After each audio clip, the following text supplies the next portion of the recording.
Darren Mullen, your City manager, you're coming off the back of a 4-0 win against the league leaders Limavady on Saturday. Huge game tonight against Sporting Leisure Swift. It's not going to be an easy one, as we've seen. They're bottom of the league, but they've beaten Limavady themselves recently. So how's the squad going into it?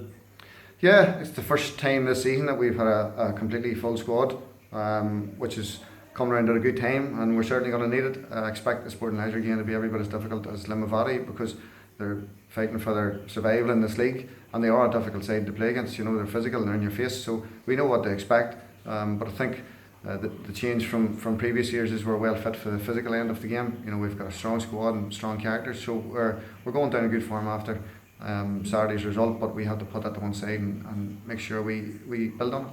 Yeah, it's obviously vitally important that you do build on that result. It means a fantastic performance on Saturday, but it'll be irrelevant if you don't get a result this evening.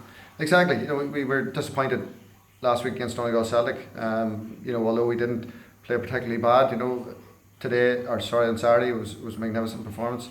But it will count for nothing if we don't go and win the rest of our games. We've set ourselves up now for the rest of the season. It's where we wanted to be. First and foremost, we wanted to survive in the league, which we've done. Top 6, which we've done, and now it'll be disappointed if we don't push on. We've given ourselves a good chance.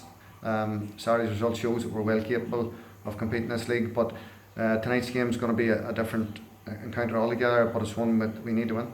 Then following on from Stephen's game, you're going into the split. Obviously, you're playing the top 6 now the end of the season. It's really goes without saying it has to be sort of 15 points and 15 after the season.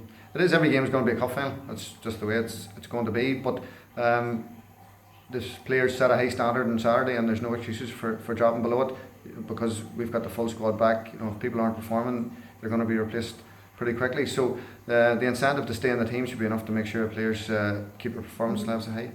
I mean, obviously, say you're playing the rest of the teams in the top 6. You've shown over the course of the season you're capable of beating them. I mean, there is still an outside chance of winning the league. What way sort of do you approach it with the players? I mean, is it sort of secure that second place first and then keep on pushing to try and win the league, or is it make sure we get second first and foremost and that's it?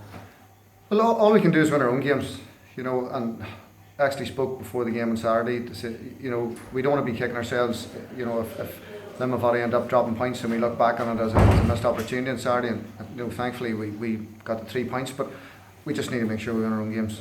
Whatever happens after that, say it's Limavady's to lose, they're in the driving seat. So if we win our own games and we're good enough to win a league, so be it. If it takes to a playoff, we'll just deal with whatever comes, but all we can do is look after ourselves, and if we keep playing like we did on Saturday, we're not going to be far away.